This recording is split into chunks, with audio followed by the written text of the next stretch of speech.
In September 2011, I started bike journey from the United States, passing through Latin America, Africa, Europe, the Middle East, Asia, and Oceania.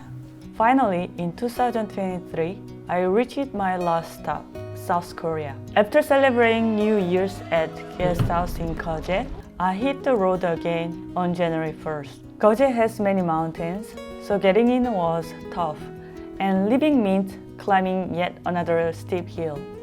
I arrived late at night due to hills, but as I rode out, I was finally rewarded with the stunning coastal views. I took the quiet country road to guest house, but I used the main highway through a tunnel when I left. While biking through Geojeto, I got to see shipyards up close. Korea is the only place during my world tour where I've encountered heavy industries like this so closely often.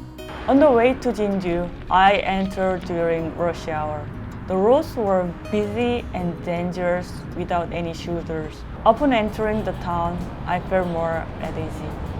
Once I relaxed, I could see the beautiful night views of Jinju and took some photos. After returning to Korea after 12 years, I could see Korea through an outsider's eyes. One of Korea's characteristics is the traditional market in each city. It's amazing that they continue to thrive despite mega supermarkets. This time, I went to Jinju traditional market and enjoyed my favorite winter snack. The bowl of soup was only 6,000 won, and it was hearty and delicious. The owner gave me yogurt as a treat. The couple next to me didn't get it, so I feel lucky, thinking today must be my day. It is nice that Korea's southern part isn't very cold in winter. It's chilly in the morning, so I wear windbreaker, and by lunchtime, I take it off and ride in just a jacket and a short-sleeved shirt. I find riding only on bike paths boring, so I mix bike paths, highways, and country roads. Since there are many mountains in Korea, I passed through a lot of tunnels. On the way to Suncheon, I went through 5 tunnels. I was thankful when a driver cheered me on while passing the beautiful Samjin River. 네, 감사합니다. I feel like today is really my day. I found a huge rest area along Samjin River where I bought the snacks and refilled the water. I often check the route while resting.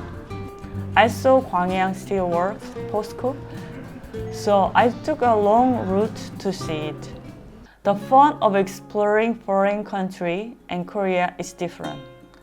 Traveling abroad is an experience of discovering new things.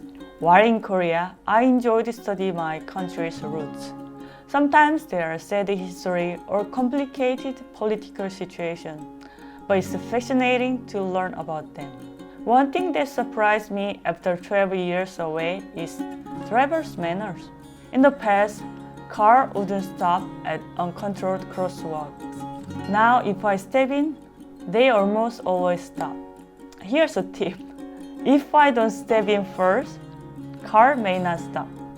But if I do and stare at the cars, they usually try to stop.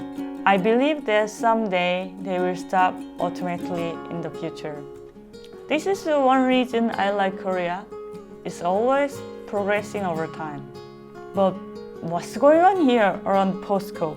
I was shocked to see cars passing on red traffic lights. This is the first time I've seen cars blatantly ignoring traffic lights in Korea in 2024. It's quite a mysterious place. I arrived in Suncheon after the dark due to taking a detour to see Gwangyang postcode. The next day, I planned to visit National Garden, but it was closed for winter. Instead, while walking around the park, I discovered a very big pet community center. I found out that many Korean local governments operate these centers. Leaving Suncheon, I stopped at Suncheon Bay wetland. It felt like walking in heaven. Nature spread out beside me.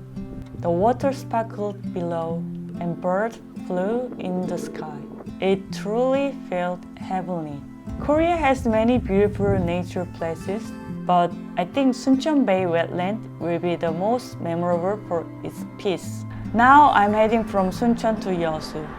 Near Yusu, I found a very practical bike path. The pedestrian path was soft while bike path was hard. Pedestrians felt comfortable on soft path and cyclists preferred the hard road, which naturally separated them. It was the most practical bike path I've ever ridden in Korea. An interesting observation is the no farming sign on public land. Yet, many people seem to be farming. I've seen these no farming signs in various areas in Korea. It seems some of Koreans, especially older people, enjoy farming, perhaps even more than in other countries. I felt the charm of Yusu as I entered at sunset. I love seeing the shadow of my bike. It feels like seeing my clone.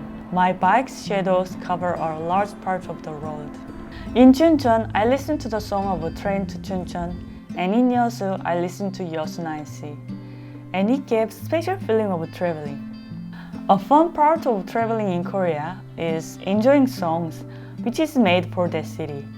Soon, I'm heading to Jeju Island, and I will listen to the song of The Night of Jeju Island.